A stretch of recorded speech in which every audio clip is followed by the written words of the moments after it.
안녕하세요. 그랬구나 TV 김근아입니다. 신년이 밝았습니다. 개묘년, 토끼띠 잘 여셨어요? 아니면 2022년에 어떤 고통스러운 사건으로 인해서 신년이 열렸는데 신년이 열린 것을 느끼지 못한 채 살아가시는 분들 있으신가요? 오늘은 그래서 제목을 이렇게 붙여봤습니다. 고통 속에서도 친절하게 자신을 대하는 방법, 명상기법 3가지를 준비해 보았습니다. 오늘 이 영상을 보시게 된다면 조금이나마 자신을 너그러이 대할 수 있는 방법 아시게 되지 않을까 싶습니다. 우선 고통과 친절 잘 어울려요? 얘네 둘이 잘 안 어울려요? 어떤 소리가 막 들리는데요? 그게 가능이나요? 당신이 고통을 알아? 어떻게 친절해? 어떻게 막 이렇게 얘기를 하실 수도 있지 않을까 싶습니다. 저에게도 그런 반문이 생기는 제목이기는 했어요. 저도 이렇게 납득이 되지 않을 때는 사전을 좀 찾아보거든요. 사전적인 의미부터 알려드리도록 할게요. 친절은 대하는 태도가 매우 정겹고 고분고분한 태도래요. 안 되겠죠. 고통하고 화해하기가 쉽지가 않겠죠. 왜냐하면 고통은 몸이나 마음에 괴로움과 아픔이 있는 상태 이렇게 표현되어 있거든요. 이걸 어떻게 화해시킬까요? 굉장히 먼 대척점에 있는 이 두 단어를 한번 오늘 끝까지 마주보게 하지는 못할지언정 이 정도 왔을 때 좀 살만하다라는 느낌이 드는 정도까지 목표를 잡고 영상을 시작해 보도록 하겠습니다. 우선 고통이라는 단어에서 몸이나 마음이라고 했는데 오늘 우리는 마음 쪽에 포커스를 두어서 이야기를 나눠볼 거예요. 우선 마음이 뭔가요? 제가 지난 영상들에도 계속해서 말씀드렸지만 마음은 생각과 감정의 교집합이다라고 말씀드렸습니다. 이거는 성장할 수 있는 용기라는 저자이기도 하신 조벽 교수님의 표현이기도 했는데요. 내가 어떤 생각을 하느냐에 따라서 마음이 편해지기도 하고 불편해지기도 하죠. 혹은 내 감정이 어떠냐에 따라서도 마음은 달라집니다.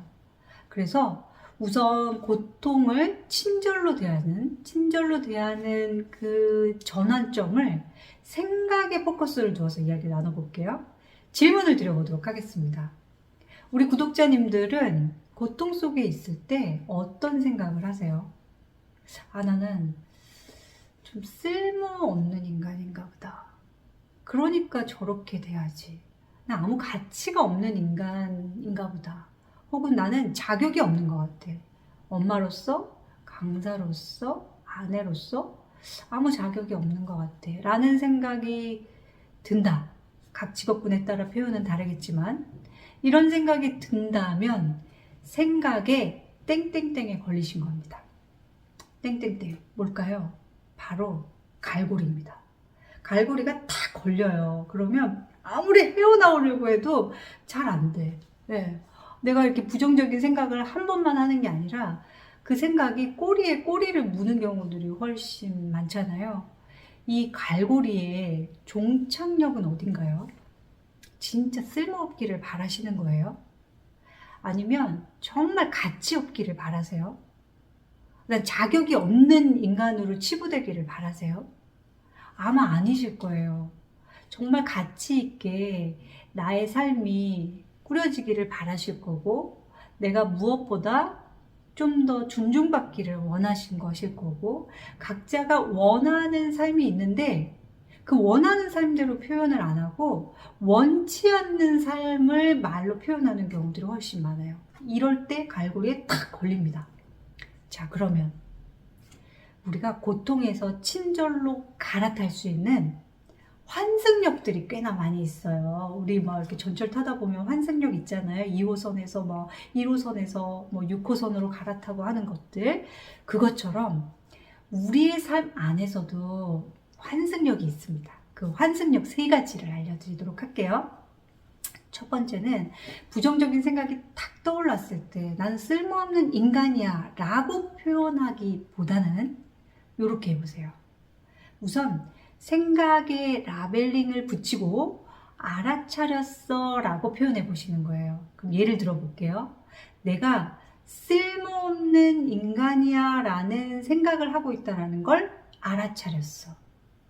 내가 가치 없는 인간이야 라고 판단하는 걸 알아차렸어. 이렇게요. 그리고 나서 어떤 변화가 있는지 한번 좀 느껴보세요. 그냥 직설화법으로 나 가치 없는 거야 라고 생각하잖아요. 그러면 그 생각이 계속 갈고리를 더 강하게 만들어요. 그런데 내가 그 라벨링을 하고 내가 그러고 있다라는 걸 알아차렸어 라고 하잖아요. 그럼 이 갈고리가 힘이 약해지거나 혹은 이렇게 스르르 풀려나는 것들을 훈련을 통해서 아실 수가 있을 겁니다. 두 번째는 친절한 멘트를 스스로에게도 들려주는 겁니다.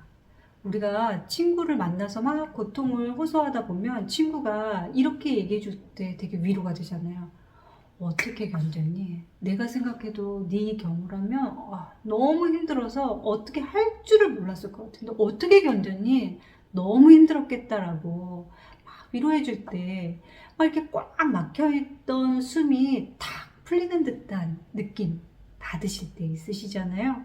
친구가 아니더라도 몸이 막 아파서 의사를 만나러 갔는데 그날 정말 이 의사를 잘 만나가지고요. 경청을 잘해주는 의사를 만났을 때도 마음이 풀리기도 하죠. 아이고, 마음고생이 심하셨겠는데요. 그래서 어떻게 하셨어요? 어떤 약을 드시고 어떤 효과를 좀 보셨어요? 효과는 못 보셨어요? 그러면 그동안은 뭘 하셨어요? 이러면서 뭔가 나의 상황을 읊어주며 뭔가를 치유해주기 위해서 질문할 때도 우리가 마음의 위로를 받잖아요. 이게 사람을 통해서 위로를 받기도 하는데 나 스스로를 통해서도 위로를 받을 수가 있습니다. 그래서 두 번째, 친절한 멘트를 나에게도 들려준다입니다. 잠자기 전에 혹은 부정적 생각이 막 일렁일 때 해보시는 거예요. 괜찮아. 그 생각이 떠올랐어? 괜찮아. 그럴 수 있어. 괜찮아. 그때 그 상황에서 그런 결정을 했다라는 건 충분히 네가 그렇게 하는 것이 최선이었다고 생각했기 때문이야 라고 이야기를 해주시면서 본인 스스로에게도 친절한 멘트를 들려주세요. 속으로 하셔도 좋고요. 혼자 계시다면 직접 말로 읊조려 주시는 것도 좋습니다. 이번엔 세 번째 환승력 알려드리도록 할게요. 세 번째는 친절한 행동을 스스로에게도 더해주는 겁니다. 우리가 위로의 멘트를 해주는 친구에게도 감동을 받지만 뭔가 선물을 해주거나 어떤 행동으로 보여줄 때도 감동을 받잖아요. 그것처럼 자기 자신에게 무언가 선물처럼 작은 행동이어도 상관없어요. 선물처럼 해주는 겁니다. 예를 들면요. 대화 훈련을 하면서 알게 된 수강생이었는데요. 할아버지와의 갈등 때문에 굉장히 고통스러운 경험을 하셨대요. 그런데 역할극을 하고 나서 마음이 조금은 가벼워진 상태로 그날 집에 가는 길에 어느 곳에 들려서 자신에게도 친절한 행동을 더하여 주셨대요. 그래서 뭘 하셨냐라고 여쭤봤더니 굉장히 비싼 미용실에서 헤어컷을 하셨대요. 평상시에는 그냥 12,000원, 15,000원 이 정도 하는 헤어샵에 가서 주로 머리를 자르는데 그날은 특별히 자기 자신에게도 친절하게 무언가를 해주고 싶었다라고 이야기하시더라고요. 자, 오늘은 이렇게 고통에서 친절로 가는 역, 바로 갈 수 없다면 환승을 통해서도 친절하게 대할 수 있는 역, 갈 수 있다라는 세 가지 방법 알려드렸습니다. 첫 번째는 알아차리고 라벨링을 붙여본다. 두 번째는 친절한 멘트를 스스로에게도 해준다. 세 번째는 친절한 행동 더하기입니다. 오늘 이 영상을 통해서 해보시고 소감 남겨주셔도 좋을 것 같고요. 혹은 마음챙김에 관련된 궁금한 사항 있으시면 언제든지 댓글로 참여해 주시면 저도 고민해 보았다가 영상으로 또 만나뵈면 좋겠습니다. 지금까지 그랬구나 TV 김그나였습니다.